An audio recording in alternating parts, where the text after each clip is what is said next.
Race Royale, bonjour ou bonsoir, c'est votre fuseau horaire, que Dieu vous bénisse abondamment partout où vous êtes. Aujourd'hui, on a encore reçu, moi je l'appelle Maman Mélissa, chaleureusement, parce que c'est vraiment le cœur d'une mère qui prend soin de plusieurs hommes et surtout les femmes afin de pouvoir vraiment veiller au perfectionnement à l'image de Christ. Et aujourd'hui, elle est venue sous sa casquette de servante de Dieu, parce qu'elle exerce déjà ce grand ministère de pouvoir paître le brebis. Et surtout, c'est la femme d'un grand homme de Dieu ici en Belgique. Je salue déjà notre pasteur Mathieu Lévy, que Dieu vous bénisse abondamment. Merci d'avoir accepté que maman puisse venir nous bénir. Car je sais que toujours, si maman elle est venue, c'est-à-dire qu'on a l'accord de papa. Bonjour, maman Mélissa. Bonjour beaucoup, bonjour Papa John, j'espère que vous allez bien par Très la grâce bien, de Dieu. amen. Et vous-même, maman? Je vais très bien et je suis bénie d'être avec vous aujourd'hui. Amen, amen. Alors, maman, on ne peut pas commencer sans inviter le Saint-Esprit, Amen. sans inviter notre Seigneur Jésus-Christ qui puisse être vraiment le alpha et l'oméga. Est-ce que tu peux nous bénir par une prière, et non seulement nous ici dans le plateau, mais aussi les personnes qui vont nous suivre, afin que cette émission soit vraiment un canal de bénédiction.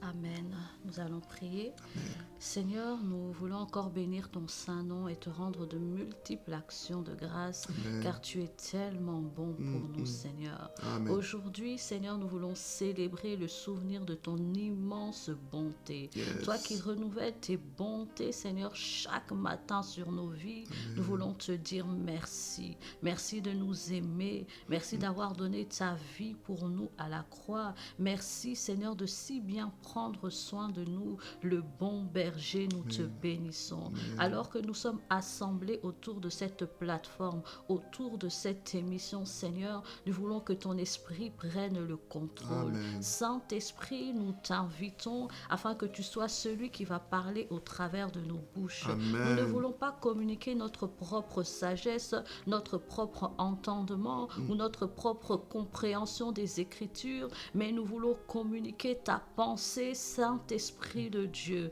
Merci de prendre contrôle de ces temps, de parler à un cœur, qu'une âme soit édifiée, qu'une âme soit restaurée, qu'une âme soit consolée, et dans le seul et unique but que la gloire te revienne.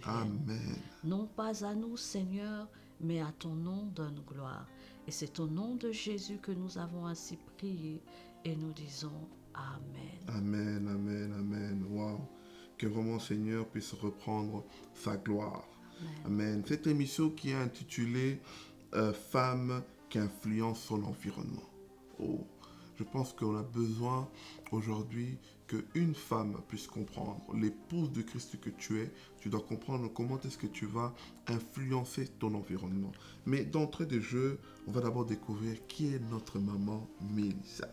Maman Mélissa, on sait qu'elle fait beaucoup de choses, mais elle parle très peu d'elle. Alors aujourd'hui, on aimerait quand même vous découvrir. Qui est maman Mélissa? Alors, c'est jamais évident de parler de soi, mais je vais quand même essayer de me prêter à l'exercice. Je suis d'abord et avant tout fille de Dieu. Amen. Et je crois que c'est le trait que j'aime mettre en avant lorsque je parle de moi. J'ai eu la grâce d'accepter de recevoir Christ dans mon cœur comme Seigneur et Sauveur.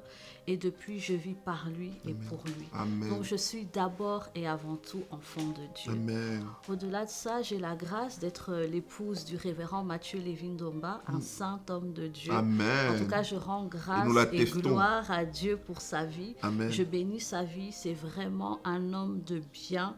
Et si je suis ici, c'est parce qu'il m'a béni, il m'a donné l'autorisation de venir être au milieu de vous encore en ce jour. Amen. Alors Dieu nous a bénis, nous sommes parents de 4 enfants, 4 garçons. Je suis également visionnaire du ministère Femmes d'influence en Christ. Nous aurons l'opportunité d'y revenir au courant de l'émission. Tout à fait. Dans la vie séculière, je travaille comme conseillère juridique auprès de la direction d'un organisme public bruxellois qui s'occupe de l'insertion socio-professionnelle. Okay. Je suis également active dans l'humanitaire et récemment, je viens d'obtenir ma certification comme conseillère conjugale. Wow, wow, wow. Alors aujourd'hui, je pense qu'on va On va d'abord commencer par cette plateforme et surtout, je sais que derrière ça, l'avantage que vous n'êtes pas seulement conseillère conjugale, mais vous êtes aussi vraiment fervente de Dieu. Et aujourd'hui, je pense que beaucoup vont recevoir, surtout, il y a une question là, en bas là, c'est vraiment l'une des dernières questions. Ça, c'est une question que moi-même, j'attends des réponses. Mais on reviendra là-dessus parce que ça, c'est des questions où lorsque vous comprenez que le mariage c'est un chantier et comment rester dans un chantier, ça c'est des questions que vous allez découvrir. Vous allez découvrir. En tout cas, ne quittez pas. Moi je vous dis vraiment, soyez connectés. Peut-être que quelqu'un aujourd'hui, il traverse des combats dans son couple, dans son environnement, comprendra qu'en fait il y a juste des choses à mettre en place. Et ces choses, nous allons en parler maintenant. Alors, moi, Mélissa, est-ce que tu peux nous parler de cette vision de femme influence en Christ? Ça consiste à quoi exactement? La vision derrière Femme d'influence en Christ, c'est de permettre à toute femme, avec un accent particulier pour la jeune fille, de découvrir sa véritable identité en Christ au travers de la parole de Dieu.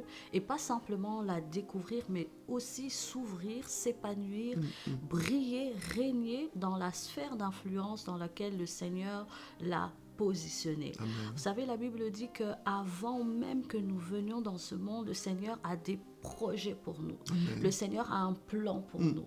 Le Seigneur a une mission pour nous. Amen. Alors lorsque nous venons dans ce monde au travers de la naissance, notre but ou un de nos objectifs, c'est de découvrir la mission pour laquelle Dieu nous envoie sur la terre. Amen. Et une fois qu'on découvre cette mission, à nous d'entrer dans cette mission, de marcher dans ce couloir pour pouvoir, le jour où nous reviendrons vers le Seigneur, notre Créateur, lui dire, voilà, tu m'as envoyé sur la terre pour accomplir telle mission. Amen. Voilà, je l'ai accomplie et je reviens auprès de mon Créateur. Amen. Et au travers de nos différents programmes, c'est ça la mission.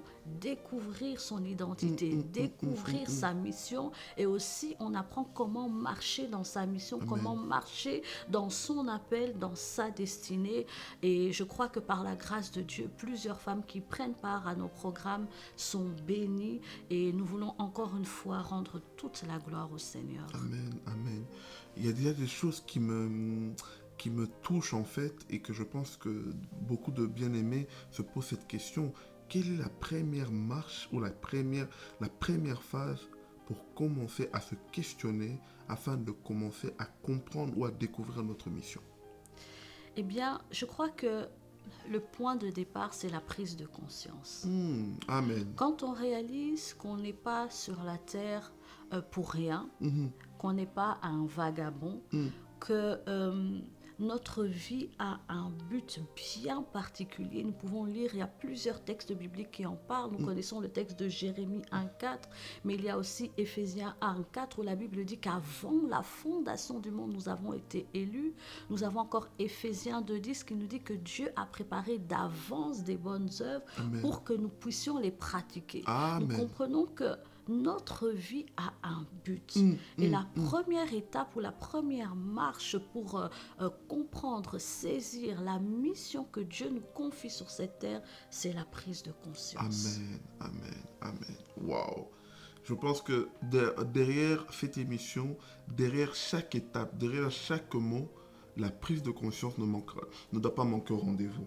En tout cas, je pense que vous devez vraiment comprendre. Alors, je rebondis encore sur cette femme d'influence en Christ. Alors, une personne se demande et dit, comment je peux alors quitter cet état d'être une femme ordinaire et devenir et être une femme d'influence en Christ? La première chose qu'on doit comprendre, c'est que on ne peut pas influencer sur nous-mêmes, nous n'avons pas été influencés. Amen, amen. Avant d'être une femme d'influence en Christ, tu dois d'abord avoir été influencé par Christ. La Bible nous dit dans le livre de Corinthiens que nous, en contemplant le Seigneur, nous sommes transformés en la même image. Amen. Autrement dit, pour devenir une femme d'influence, il faut te laisser influencer par Christ. Amen, Il faut laisser Christ te transformer ta vie. Amen. Il faut laisser Christ te façonner. façonner. Amen. Il faut laisser Christ se former en toi. Amen. Et une fois que tu as été impacté par Christ, tu peux à ton tour impacter Les ton autres. environnement. Amen. On ne Amen. peut pas influencer si nous-mêmes, nous n'avons pas été influencés. Et cette influence, l'influence par excellence que nous voulons et que nous cherchons au travers des temps de prière, du temps de jeûne, de méditation de la parole de Dieu, c'est d'être impacté par Christ. Amen. Amen. Waouh. Mais j'aimerais alors, maman, juste insister. Parce que peut-être une femme, elle se dira, oui, moi je suis impactée. Alors peut-être, est-ce que tu peux nous donner quelques signes qui montrent que nous ne sommes pas encore impactés? Et avant de parler des signes qui montrent que nous commençons à être impactés. Eh bien, je crois que quand, vous savez, l'impact ou l'influence se ne mesure pas par ce qu'on dit. Amen. Je suis maman de 4 enfants et parfois je vois mes enfants reproduire des choses que je fais, mais à aucun moment je leur ai fait asseoir en disant maintenant je vais t'impacter. C'est ça. C'est ça. Je ne prends pas mon fils pour lui dire assieds-toi là, maintenant je vais t'impacter. L'influence ou l'impact s'exerce ou se manifeste non pas au travers de ce que nous disons, mais au travers de la façon dont nous vivons. J'impacte non par mes paroles, mais j'impacte par mes actions. Amen. Amen. Autrement dit, nos actions, nos agissements sont un thermomètre pour voir à quel niveau nous avons été impactés par Christ. Amen. Amen. Amen. Plus tes agissements, tes actions reflètent Christ, plus on comprend que tu as été impacté Tout par à fait. Christ. Tout à fait. Et j'aime dans la Bible un exemple, une histoire que nous connaissons très bien entre Ruth et Naomi. Ruth a vécu à peu près une dizaine d'années avec sa belle-mère. Et au moment où elles doivent se séparer, Naomi lui dit, écoute, je n'ai rien à te donner. Retourne chez toi, va chez tes parents. Autrement dit, Naomi est en train de déclarer quelque chose. Mais l'impact ou l'influence, c'est pas ce que je déclare, c'est la façon dont je vis. Tout à fait. Ruth avait été tellement impactée par la façon dont Naomi vivait, par son zèle, par sa consécration, par son amour pour Dieu, que même les paroles de Naomi n'ont pas suffi Ne à pouvez pas la décourager. ne pouvait pas la refuser. Parce que l'impact ou l'influence qu'elle avait vécue à côté de Naomi était tellement forte qu'elle s'est dit non, je dois m'attacher à toi. cette femme. Amen. Et c'est ça la véritable influence. C'est quand une personne ne parle pas, mais au travers sa vie, son caractère, la façon de parler, de se comporter, elle est en train d'influencer son environnement. J'aime encore ce passage dans 1 Pierre 3 où la Bible dit que s'il y a une femme qui est mariée et que son mari n'a pas encore donné sa vie à Christ, elle peut le gagner sans parole, uniquement par son attitude, par ses actions, par sa douceur, par sa soumission, par son service. Autrement dit, l'influence s'exerce par nos actions. Amen. Waouh. C'est tellement fort que parfois nous passons du temps à vouloir changer les personnes avec les paroles, en multipliant les connaissances que nous avons, mais dans nos attitudes, nous n'avons pas forcément les caractères qui donnent envie en fait. Parce qu'aujourd'hui, même dans nos familles, on a ces problèmes-là. Parfois, il y a des personnes qui nous regardent et disent, mais toi qui es chrétienne, toi qui es chrétien, tu parles comme ça, tu parles comme ça. Ça veut dire qu'on ne donne même plus envie aux gens de venir à Christ parce qu'ils voient que vous êtes là-dedans, vous n'êtes pas complètement transformés. Exactement. En fait, la véritable prédication ou une prédication qui est plus forte ou qui impacte, encore une fois, ce n'est pas ce que nous disons, mais c'est la façon dont je vis. Parfois, je suis au travail. C'est pas spécialement que je crie sur tous les toits que je suis chrétienne, bien que j'en en ai pas honte, mais ma façon de me comporter, ma façon de parler, ma façon de réagir quand il y a un conflit avec peut-être avec une collègue, bien les collègues sentent qu'il y a quelque chose de différent. Il y a quelque chose de différent dans ta façon de réagir, dans ta façon de chercher une conciliation, dans ta manière de parler. Il y a quelque chose de différent. Et c'est ça la véritable influence. Je dirais même c'est ça la véritable prédication. Une vie transformée par Christ se manifeste au travers notre caractère et nos actions. Amen. Et ça parle plus fort que ce que nous pouvons dire avec nos mots. Amen, amen, amen. Waouh.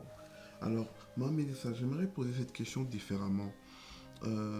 Parce que je pense que parce que j'allais la formuler en disant comment influencer notre environnement, mais tu l'as déjà très bien expliqué.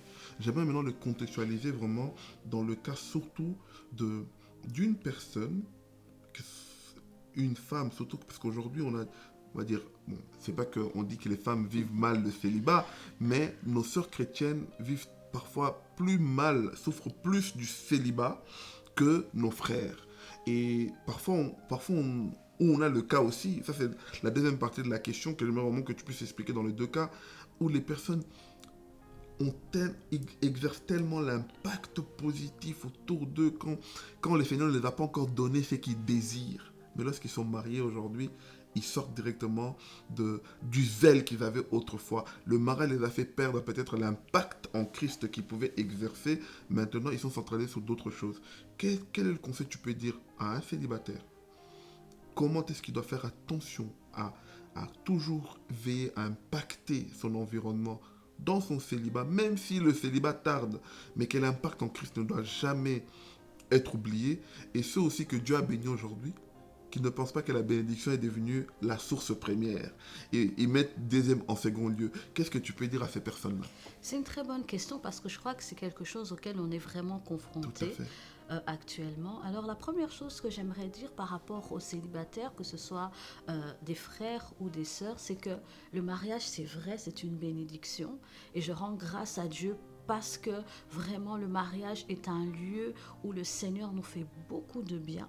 Mais le mariage n'est pas Éden. Le mariage n'est pas l'absolu. Le mariage n'est pas le Graal que nous devons absolument obtenir à n'importe quel prix. C'est une bénédiction, c'est vrai, mais elle n'est pas à obtenir à n'importe quel prix et surtout pas au prix du sacrifice de vos propres rêves, de vos propres ambitions, de votre propre personnalité. Simplement parce qu'on veut entrer dans le mariage. J'ai vu des personnes faire des compromis énormes sur leurs ambitions de vie parce qu'ils voulaient entrer dans le mariage. Et je ne pense pas que c'est la pensée de Dieu pour le mariage. Parce que je crois que Dieu nous met à côté d'un homme ou d'une femme pour que nous puissions nous épanouir, pour que nous puissions grandir spirituellement, émotionnellement, intellectuellement. Alors, se brimer ou s'amputer d'une partie de ses rêves uniquement pour entrer dans un mariage, je ne pense pas que ce soit la pensée de Dieu.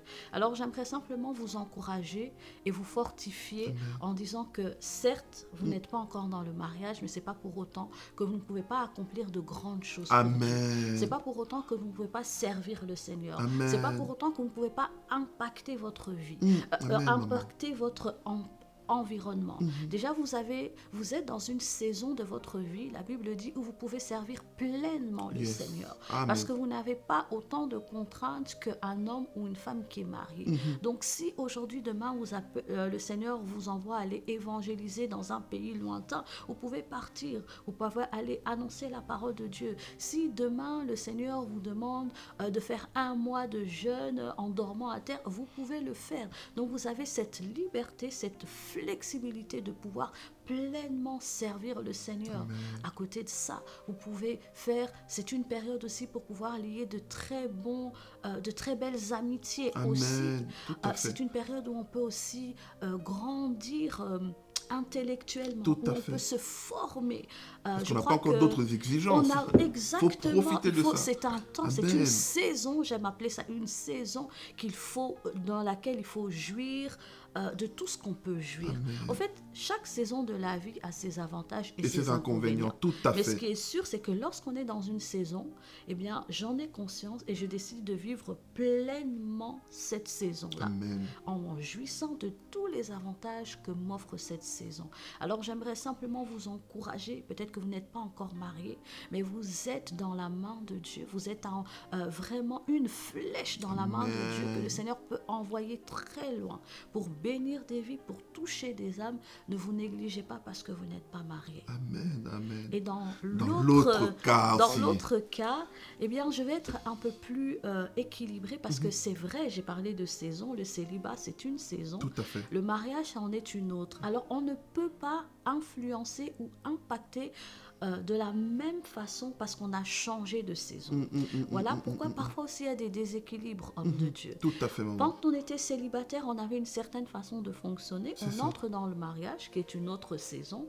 Et donc, on doit aussi s'adapter à cette saison. C'est ça. Et donc, dans cette nouvelle saison, c'est pas toujours que l'impact est moindre, mais il est différent. Mais le plus important dans une ou dans l'autre saison, c'est de garder le zèle. Amen. C'est de garder l'amour pour Dieu. Amen. C'est de garder la consécration. Peut-être qu'elle prendra une forme différente. Certainement qu'elle Tout à prendra une forme Parce qu'il y a différente. d'autres personnes Parce à en qu'il y a tenir d'autres, compte. exactement. Mais l'essentiel, c'est de garder son cœur attaché à Christ. Amen. C'est de garder son cœur attaché à la parole de Dieu. Et c'est de garder, de préserver, peu importe nos activités, notre intimité avec le Saint-Esprit. C'est ça qui compte. Au travers toutes les saisons que nous pouvons traverser, si on parle de mariage, célibat, mais il y a des veuvages, il y a des personnes qui malheureusement sont divorcées, il y a des personnes qui ont des enfants en bas âge, des personnes qui ont des enfants qui sont plus grands. En fait, la vie est faite de saisons. Tout à fait. Et au travers toutes ces saisons, ce qui est important, encore une fois, c'est de garder son attachement à Christ. Et son impact peut être différent, mais ce qui est sûr, c'est que l'essentiel, c'est de laisser Christ encore continuer à nous impacter et à nous transformer, peu importe la saison dans laquelle nous sommes en train de vivre. Amen. Waouh. En fait, ces réponses, je comprends maintenant encore mieux quand on a préparé ces questions, parce que l'équipe m'a donné une question et que je trouve que vraiment, elle est encore plus importante lorsque vous êtes vraiment en train d'expliquer tous les deux parallèles. Elle est vraiment importante à demander.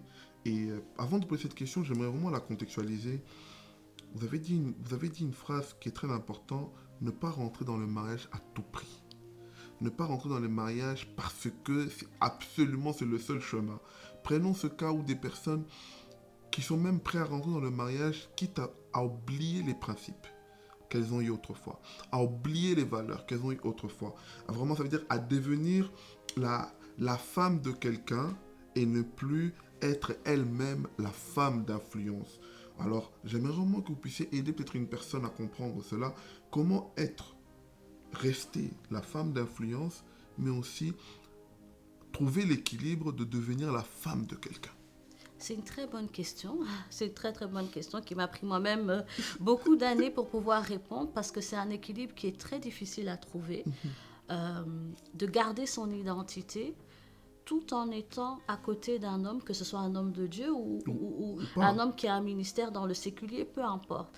C'est-à-dire que de ne pas s'effacer, de ne pas s'oublier, de ne pas disparaître. Parce qu'on a parfois l'impression que quand on se marie, et moi j'aime beaucoup cet exemple, c'est que au tout début de nos premières années de mariage, alors je ne voulais plus qu'on m'appelle avec mon nom de jeune fille, ce qui en soi était bien. Donc on devait toujours m'appeler par mon nom de femme mariée.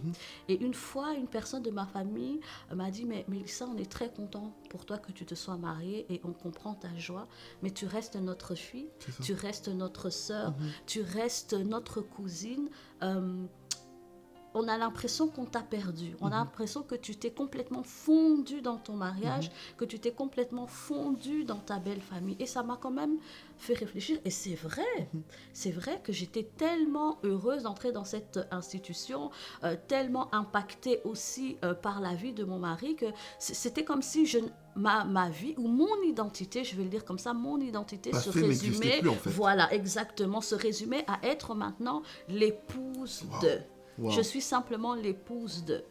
Et après, à l'aide du Saint-Esprit de Dieu, au travers de la parole de Dieu, j'ai compris que, en fait, être l'épouse de, c'est un de mes rôles, mais ça ne me définit pas. Amen. Mon identité est plus grande que juste être. Non, je voudrais pas diminuer. J'espère qu'on me comprend bien. Tout à fait, non, on comprend. L'un n'empêche pas l'autre. Voilà, exactement. Mon identité dépasse le fait d'être épouse de. Clairement. Je suis enfant de Dieu, je suis servante de Dieu. J'ai reçu aussi un appel sur ma vie. Mon appel, bien évidemment, coïncide ou même vient se mettre sous l'appel de mon mari. Mais j'ai une identité propre que je dois garder, même quand je suis mariée. Voilà pourquoi le célibat est une période tellement importante, parce que vous allez avoir le temps de découvrir.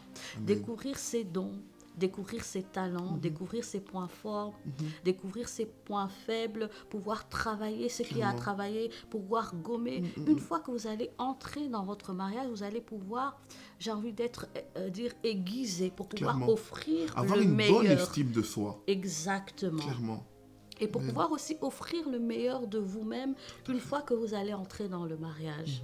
Donc c'est très important de savoir que être l'épouse de ou l'époux de, c'est une grâce, c'est une bénédiction, mais ça ne vous définit pas. Amen. Amen. Ça ne vous définit pas. Je crois que Dieu a un plan plus grand pour chacun d'entre nous Amen. qu'uniquement être marié. Amen. Dieu Amen. nous veut dans des nations. Dieu nous veut que nous puissions impacter pour lui. Dieu veut que nous puissions briller. La Bible dit que vous êtes la lumière du monde. Et cela, ça va au-delà, sans vouloir diminuer ou minimiser cette institution divine qu'est le mariage et cette grande bénédiction que Dieu nous donne. Mais je crois que Dieu a des plans plus grands pour chacun d'entre nous. Amen. Waouh, waouh, waouh. Je sens et je le crois fermement que cette parole est destinée surtout à nous autres, là, les jeunes là, qui sont en train de courir derrière le mariage là, à vitesse. On pense que le mariage peut résoudre tout. J'aime bien Maman Mélissa comme elle est là, elle parle en connaissance de cause. Elle parle en connaissance de cause et c'est vraiment quelque chose que parfois les célibataires j'aime beaucoup parce que Dieu vous bénisse en tout cas maman. Parce que vous avez vraiment donné des clés. Je pense que beaucoup de célibataires ignorent en fait les avantages. On voit que les inconvénients. On voit que les inconvénients alors qu'il y a beaucoup d'avantages. Prenez le temps de vous découvrir. En tout cas, ça va vraiment vous faire du bien. Et alors maman, dans la même question, maintenant j'aimerais vraiment que vous parlez, parce que surtout vous êtes dedans. Vous n'êtes pas seulement la femme d'une simple personne, vous êtes la femme d'un ministre de Dieu. Alors, comment être la femme d'un pasteur? Rester soi-même. Voilà, c'est ça la question que j'aimerais vraiment. Rester soi-même.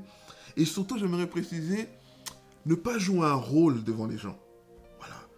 Parce que mon mari est un saint homme de Dieu, donc du coup, je dois devenir aussi une sainte. Alors peut-être que vous ne l'êtes pas encore. Comment rester soi-même, en fait, dans ce cas-là? C'est une très très bonne question. Je crois qu'encore une fois, la première clé, c'est l'identité, mais je ne vais pas m'étendre dessus parce que j'ai déjà expliqué. La deuxième chose que je pourrais dire, et quelque chose qui m'a beaucoup aidé, c'est d'avoir une intimité avec le Seigneur. Amen. En réalité, quand on est en intimité avec le Seigneur nous parle, vient nous donner la force de résister à beaucoup de vents qui soufflent dans l'Église, vient aussi nous assurer de notre position à côté de l'homme de Dieu. Vous savez, beaucoup, malheureusement, d'épouses d'hommes de Dieu se sentent comme en concurrence ou comme attaquées par d'autres sœurs de l'Église parce qu'elles n'ont... elles se disent, peut-être qu'on va, entre guillemets, voler, même si je n'aime pas le terme, mais voler ma place. Non, en réalité... Quand tu es en intimité avec le Seigneur va te révéler que non. Tu es exactement la femme qu'il faut pour l'homme qu'il faut. Maman, Je t'ai insiste. placée là exactement parce que je savais que c'est toi qu'il faut pour que la mission que je lui ai confiée puisse arriver à son terme. Amen. C'est-à-dire que les défauts et les qualités qui sont en toi, c'est exactement les compléments des défauts et des qualités qui sont en cet homme. Amen. Et ensemble, vous pouvez accomplir la mission de Dieu. Une clé, je crois, pour nous permettre de rester nous-mêmes en tant qu'épouses de serviteurs de Dieu, c'est d'avoir l'assurance que nous sommes le choix de Dieu pour être à côté de cet homme. Moi, j'ai l'assurance que Dieu m'a choisi pour être à côté du révérend Mathieu Lévin. Amen. Il peut y avoir une sœur ou d'autres sœurs qui ont des qualités qui sont plus, comment dirais-je, des meilleures qualités que moi. Elles peuvent mieux chanter, beaucoup de choses qu'elles peuvent faire mieux, mais elles ne sont pas moi. Amen. Amen. Je suis exactement le complément de mon mari. Amen. Et avoir cette assurance d'être le choix de Dieu, ça nous évite beaucoup de choses. Amen. Ça nous évite des guerres, ça nous évite des comparaisons, ça nous évite des jalousies. Amen. Sans vouloir vraiment me jeter des fleurs. Si vous venez dans notre assemblée, je ne suis pas du genre à être la garde devant le bureau du pasteur, savoir qui rentre, telle sœur ne peut pas lui parler. Non. Non, j'ai l'assurance de qui je suis. Amen. Je sais quelle est la place que Dieu m'a assignée. Et au-delà d'avoir confiance en mon mari, j'ai surtout confiance en mon Dieu qui m'a positionnée là. Amen. Et Amen. cette confiance, cette assurance, elle naît dans la prière et dans la communion avec l'Esprit de Dieu. Amen. Amen. Waouh. En tout cas, en tant que pasteur, que Dieu vous bénisse de cette sincérité-là. Parce que je pense que aujourd'hui, on voit que beaucoup de mamans pasteurs souffrent intérieures, ne peuvent pas extérioriser parce qu'elles elles veulent pas paraître faibles, mais elles vivent des combats intérieurs, peut-être que ça n'a pas encore été solutionné, qui peut-être même elles n'osent pas dire à leur mari parce que même face à leur mari, elles ne veulent pas paraître faibles. Et tout ça, c'est des difficultés du siècle présent, en fait. Oui, en fait, je crois qu'une des plus grandes difficultés des épouses de serviteurs de Dieu ne sont pas à l'extérieur d'elles. Souvent, on a l'impression que les personnes qui nous combattent, ce sont les frères et sœurs de l'Église, les responsables, les diacres, etc. Mais je crois que le plus grand combat que nous avons, c'est contre nous-mêmes ou à l'intérieur de nous-mêmes.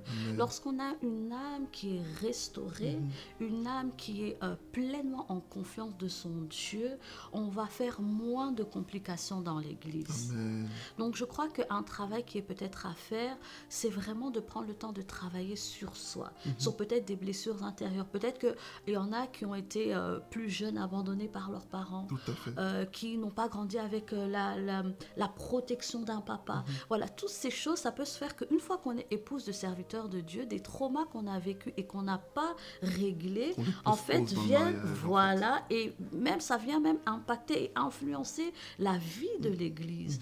Donc, je crois que notre premier combat, c'est pas à l'extérieur, mais à l'intérieur. Le premier ennemi que nous devons combattre, c'est notre chair. Amen. Ce sont nos faiblesses, ce sont nos pensées qui nous font croire que toutes les sœurs de l'Assemblée sont forcément là pour nous voler notre mari. Non. Non, il y a des sœurs qui sont sincères, même si je ne dis pas qu'il peut y avoir des cas exceptionnels, mais il y a des sœurs qui sont sincères, qui viennent vraiment chercher la face de Dieu dans l'Église. Et je crois qu'à cause de nos traumas, nous ne devons pas brutaliser ces sœurs-là. Amen. Waouh, waouh. Maman, je ne sais pas si vous vous rendez compte, vous sortez en fait vraiment des paroles de connaissance que des personnes sont en train de suivre et se sentent directement concernées. Et le Seigneur veut vraiment restaurer une personne. Même si ça fait des années que tu es dans l'église, même si ça fait des années que tu sers Dieu, ces paroles seront pour toi. Et je pense que la forme d'humilité que nous pouvons avoir, c'est lorsque nous comprenons que Dieu nous parle et que Dieu veut réellement nous changer. Amen. Alors, ça c'est ma question. La question que j'avais dit, ma fameuse question. Je l'ai vraiment pris. C'était dans un post de cette grande page que vous dirigez, Femmes d'influence en Christ. Dans l'un de vos posts, vous avez déclaré « Le mariage n'est pas un lieu de performance, mais plutôt un chantier dans lequel tout est à construire. » Ça, c'est une phrase, franchement, en le lisant, je me suis dit « Waouh, ça c'est une révélation. » Mais avant que j'insiste, j'aimerais d'abord que vous-même, vous puissiez nous expliquer la profondeur de cette déclaration, en fait. En réalité, c'est tiré du livre de Proverbes, Proverbe 14 au verset 1. La Bible dit ceci: la femme sage bâtit sa maison. Amen. On parle de bâtir, d'autres versions parlent de construire. Donc je comprends qu'il y a quelque chose à faire, il y a un travail, il y a des efforts à fournir. Amen. Et en réalité, quand un homme et une femme se marient, c'est exactement comme s'ils sont sur un chantier qui est vierge.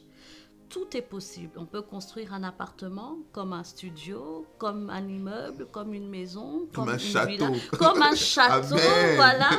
Tout dépend des deux personnes qui sont sur le chantier. Tout est entre vos mains. Mais il y a 3 éléments qui sont importants sur un chantier. J'aime cette comparaison parce que je trouve que dans notre imaginaire, ça renvoie exactement. Clairement. Exactement, parce que tout le monde a déjà vu un chantier de construction. Et il y a beaucoup de choses qui interviennent dans un chantier de construction, mais j'aimerais relever 3 éléments qui sont importants lorsqu'on se lance dans un chantier de construction. La première chose, c'est la fondation. Amen. Pour qu'une maison puisse s'élever en hauteur et surtout tenir dans les années et tenir ferme face aux intempéries, Il faut que faut la une fondation fondation solide. Amen. Donc lorsqu'on se retrouve dans le mariage, lorsqu'on se retrouve sur le chantier, la première chose à travailler, la fondation. Et cette fondation, c'est Christ. La Bible dit, nous connaissons cette parabole, que toute personne qui prend les paroles du Seigneur et qui bâtit dessus, c'est comme s'il battait sur le roc. Le vent peut souffler, les tempêtes peuvent souffler, mais la fondation est tellement solide que la maison ne va pas s'écrouler. Lorsque la fondation n'est pas solide, voilà pourquoi certains couples ou certains mariages ne durent pas longtemps. Une petite épreuve comme la maladie, comme le chômage, comme la stérilité. Mais comme la fondation n'est pas solide, l'édifice s'écroule. Amen. Donc quand on entre dans un chantier, la première chose à travailler, à bâtir, c'est de bâtir une fondation solide. Et cette fondation, c'est la parole de Dieu. Comprendre que dans le mariage, il y a la part de l'homme, il y a la part de la femme. Comprendre le rôle de chacun, comprendre les principes divins d'amour, de protection, de leadership, comprendre le principe de soumission, d'aide. Tout ça, ce sont des principes qui nous permettent de bâtir une fondation solide. Amen. Amen. Une deuxième chose qui est importante lorsque on est sur un chantier, c'est le choix des matériaux.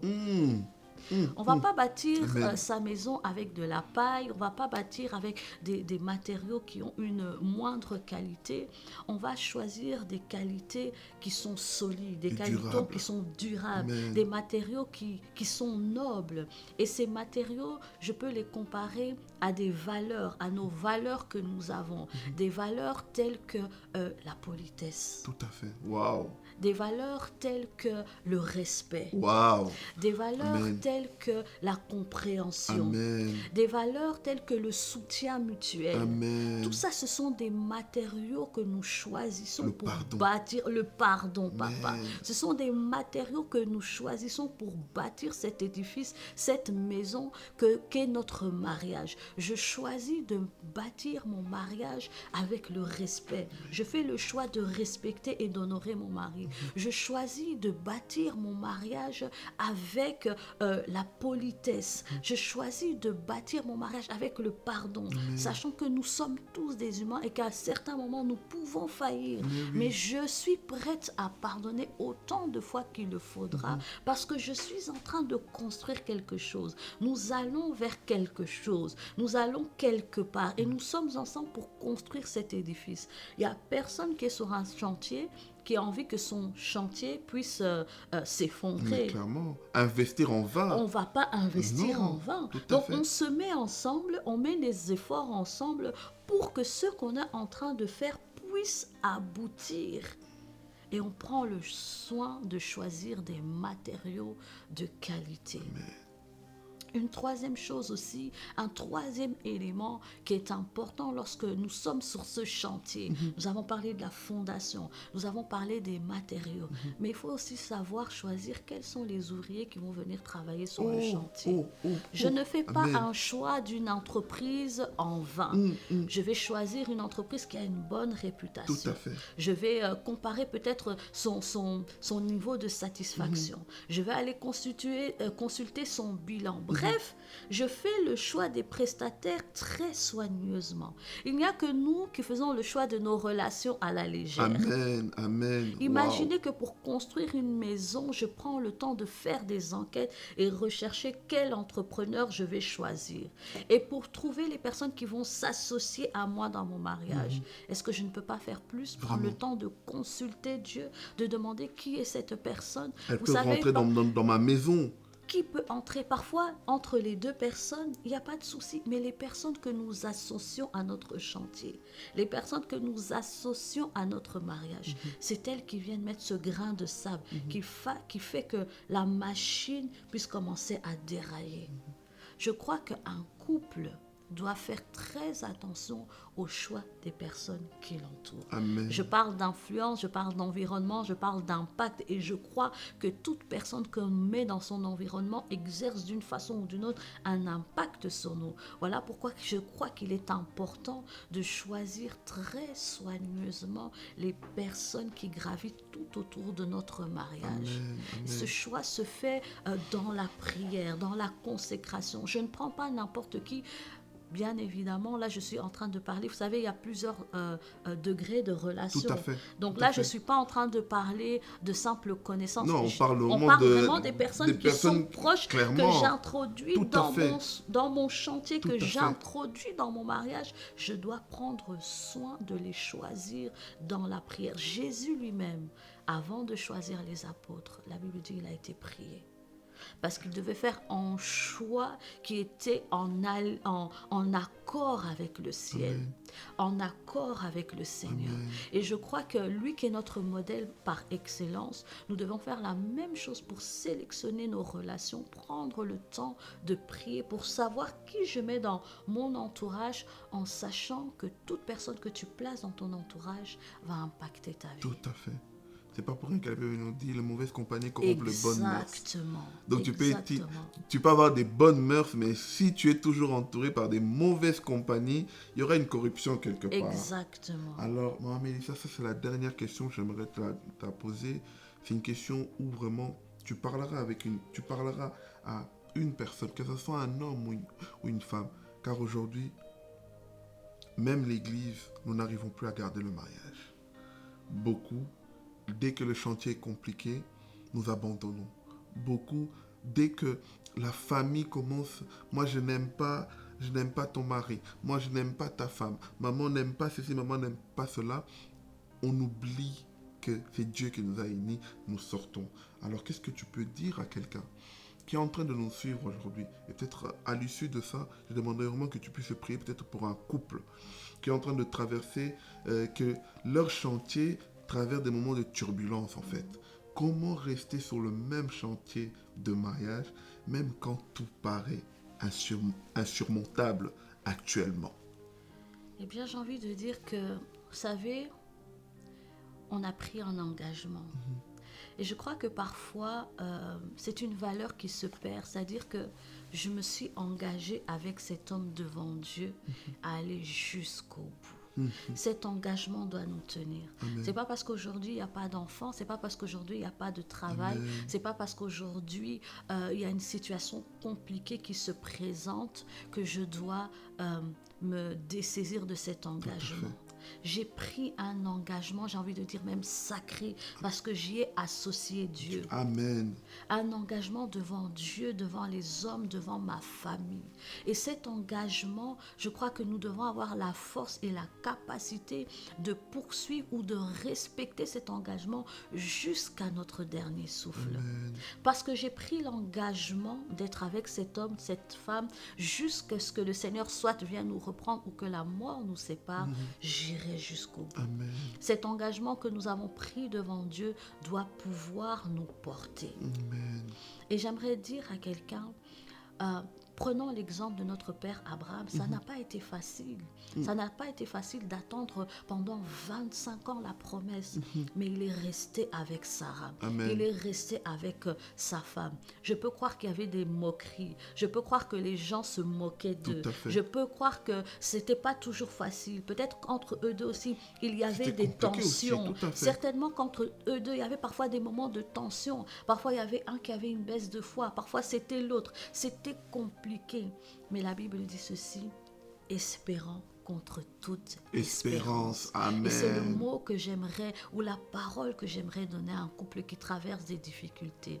Espérant contre toute espérance. Le Dieu qui vous a mis ensemble, le Dieu qui vous a unis est capable de vous faire sortir de cette crise. Votre part à vous, c'est d'espérer contre toute espérance. Amen. Même contre le diagnostic des médecins, Amen. même quand tout semble perdu, même quand toutes les portes sont fermées, même quand vous croulez sous les dettes, Alléluia. continuez à espérer. Amen. Le Dieu qui vous a mis ensemble au temps convenable certainement, il vous secourra. Amen. Je veux croire que tout n'est pas encore fini, Amen. que ce n'est pas encore fini, que le Seigneur peut encore faire quelque chose. Amen. Notre part, c'est d'espérer. Amen, amen. Maman, est-ce que tu peux prier pour ce couple? J'aime bien cette phrase. J'aime bien cette parole que Dieu nous donne, espérant contre toute espérance. Amen. Peut-être aujourd'hui, ils n'ont plus d'espoir. Peut-être la femme est à deux doigts de dire stop. Le mari est à deux doigts de quitter la maison. Est-ce que tu peux prier pour ce couple? Seigneur, nous voulons te rendre grâce et te bénir parce que tu es l'instituteur du mariage, Seigneur. Amen. Merci, Seigneur mon Dieu, parce que tu aimes, Seigneur, le mariage, Seigneur. Et ton plan parfait et ta volonté parfaite n'est que pas que nous puissions nous séparer, mais que nous puissions continuer à être ensemble. Amen. Je viens te présenter un couple, Seigneur, qui s'est mis ensemble, Seigneur, croyant que tout irait bien, mais qui est confronté à des difficultés. Je ne sais pas des difficultés de quel ordre, des difficultés spirituelles, des difficultés financières, des difficultés relationnelles, des difficultés liées à la stérilité, à la maladie. Mais ce que je sais, que le Dieu que nous servons est un Dieu qui peut tout. Amen. Il n'y a rien qui te soit impossible.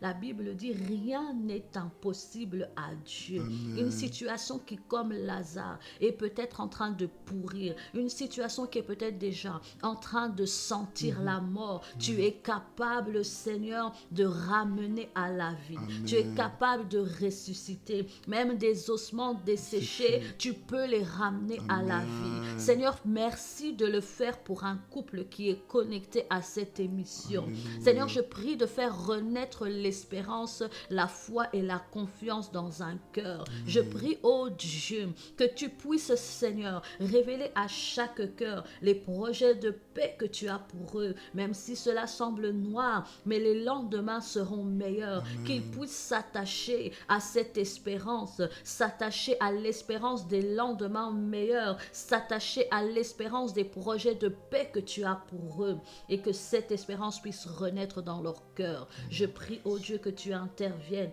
que tu redonnes la vie, que tu restaures, que tu rebâtisses, que tu reconstruises tout ce qui était brisé, Seigneur. Au nom de Jésus. Et cela au nom de Jésus. Merci de toucher un couple, de restaurer. Et restaure l'amour, oui. Parce que l'amour, j'en ai pas eu le temps de parler, mais l'amour est un ingrédient principal pour le mariage. On se marie par amour. Amen. Et si à cause, Seigneur mon Dieu, des situations compliquées de la vie, le feu de l'amour s'était éteint, je prie, Seigneur, que tu le ravives, que tu le ravives, ranime la flamme de l'amour, qu'ils reviennent à leur premier amour, Seigneur. Là où ils étaient comme des fiancés, ils ne pouvaient pas se lâcher, ils passaient des heures au téléphone, ils se faisaient des compliments et des cadeaux. Seigneur, renouvelle cet Au amour nom de Jésus. dans le nom de Jésus. Merci de le faire, Seigneur, pour qu'un couple soit édifié Amen. et que la gloire te revienne. Au nom de Jésus. Au nom de Jésus. Amen. Amen, amen, amen. En tout cas, vous que vous nous suivez, si vous voulez ce genre d'émission, que ça puisse vraiment se répéter, c'est avoir ces invités de qualité qui peuvent vous apporter de tels messages. Et surtout si vous souhaitez que Mme Mélissa revienne, n'hésitez pas de l'écrire. Amen. On doit exercer une pression en sorte que Mme Mélissa, au moins, on puisse la voir au moins 2 fois par an. Amen. Donc si vous voulez vraiment voir des messages comme ça, n'hésitez pas de nous écrire, de nous encourager. Je vous invite surtout à aller vous abonner dans cette page Femmes d'influence en Christ afin d'être bénis. Parce que vous avez vu, il y a eu un très bon résumé, mais de manière condensée. On ne peut pas tout exploiter. Parce qu'on a parlé en 45 minutes pour vous apporter la bonne nouvelle. Mais allez vous abonner, suivez tous ces programmes. Et aussi soutenez-nous, Race Royale. Parce qu'on a besoin de vous. Pour organiser de telles émissions, pour organiser de tels formats, on a besoin de votre main. On cherche des partenaires qui peuvent nous aider chaque mois aux valeurs même de 10 € par mois pour commencer. Toutes les informations sont dans nos bios.